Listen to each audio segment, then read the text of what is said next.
Without a year of updates, Minecraft finally released Caves and Cliffs, and today we're going to talk about that. So like and subscribe if you do enjoy, and let's get into it. This video took so long to come out because, to be honest, I wasn't that interested in playing this new update. It didn't really have the same spark that the Nether update did for me, and I can see some main reasons for that, other than me just not wanting to play. For instance, this only tackled the caves and cliffs, which compared to the Nether update had a huge variety of update material, which included multiple biomes, tons of new mobs, changes to the actual game and how it was played. It really made a difference. It transformed the once boring Nether into some interesting and crazy landscapes to explore. Caves and cliffs, on the other hand, tackled only two areas, of course being the caves and the cliffs. And to be honest, the cliffs is probably one of the most boring biomes. Nobody really goes out and explores mountains that much. It's mainly just to mine resources below.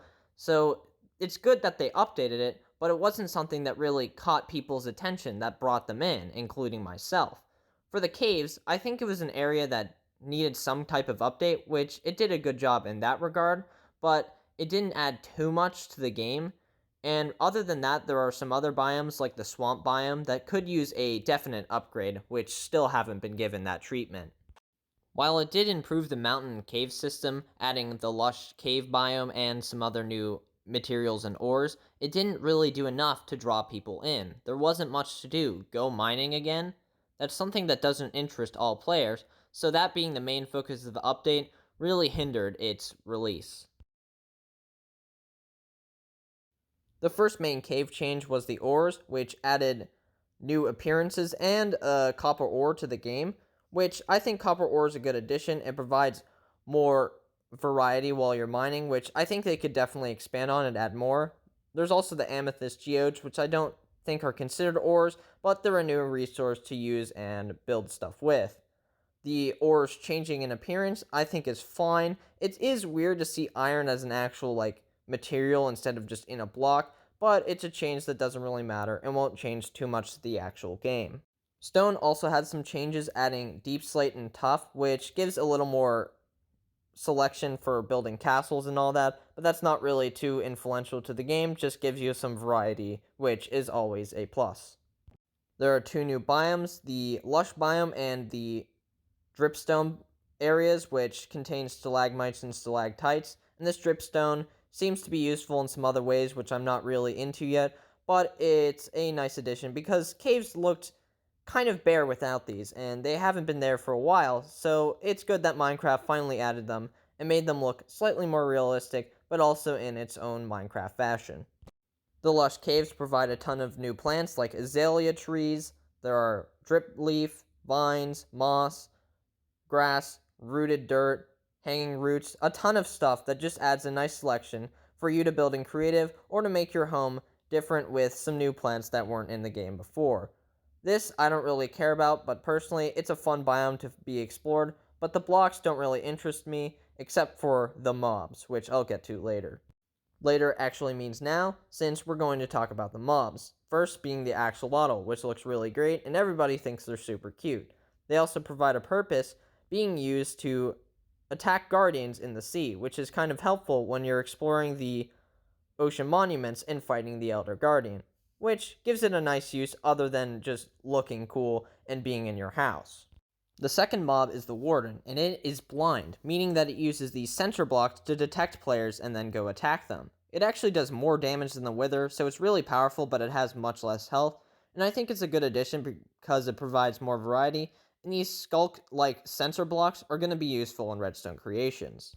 The cave section of the update is probably the stronger section because it adds a lot more areas to explore and some new resources to find, but the problem is that they're stuck in the caves, which means it's randomly generated, that you don't know when you'll find them. Like in the Nether, you can explore and pretty easily you'll find them, but in the caves, you'd have to mine around and really take some time, which not all players would like to do, and that's the biggest problem I see with that. The cliffs is where the update seems to be handed the short stick, as there is the one new mob, the goat, but other than that, there's a couple of new items, but not really much to go into. Of course, the goat is the new mob, and that's a pretty fun addition, because it can launch you if it rams at you, and that's great, that's fun. I don't know what the uses are yet, but maybe you can milk it and get goat milk. I'm really not sure, I haven't looked too much into the mob. It's not a huge addition, but it's a fun thing to see as you travel the mountains if you're interested. One thing that I do like from the cliffs part of the update is the bucket of powdered snow. And this can be used in Nether, apparently. I think. I hope I'm not wrong. But if that's true, you can actually use this like a water bucket in Nether and stop yourself from fall damage and protect yourself if you're suddenly on fire, which is a great addition. It provides something that's a little harder to get because you have to find a snowy biome, but if you do obtain it, it really helps you in the end. The actual generation of the cliffs was also updated upon, being much grander and larger than before. The cliffs before were kind of lame, being literally just like stone pillars shooting up into the sky, and they weren't even that tall sometimes. But this update really looks like they have ramped up the creation of the mountains, being more snow capped. They have some ice structures. It's very cool, and I think they did a good job with that all around. The problem with the cliff section is that it's just unattractive to visit. Like, I can spend time looking at the mountains saying, wow, they look pretty cool, and then go visit the goats for 15 minutes and be happy and satisfied and have no reason to return to that area.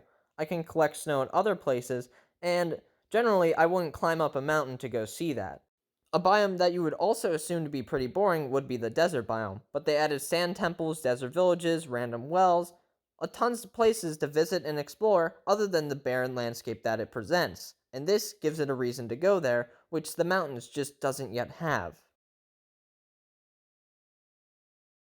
The Caves and Cliffs update from this year pales in comparison to the Nether update, which radically changed the game, added tons of new biomes to explore, and had a purpose in the actual game as a whole. You could avoid the Caves and Cliffs update completely, just get your diamonds, get out of there, go to the Nether, and explore what it has to offer there, collect the ender pearls, and beat the game.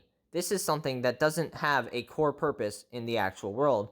While it's a nice update, it doesn't add too much, and I think the Nether update added tons of more content to explore. After an entire year of literally no updates, you'd expect something big, something exciting, something new. And while it brought something new, it wasn't that exciting, because most of it is locked down in a cave, and the other half you could avoid entirely and have no effect on you. While the caves is integral to the game, while you have to mine for resources and improve your armor, these areas are not always accessible, and many players won't experience them until a while after while playing, and not everyone wants to put so much more time to just find one single thing. And that's where the Caves and Cliffs update sadly fails. Well guys, that's going to do it for the video. Comment down below your thoughts, and if you liked it, of course, like the video, and if you haven't already, subscribe. With that being said, see you guys next time.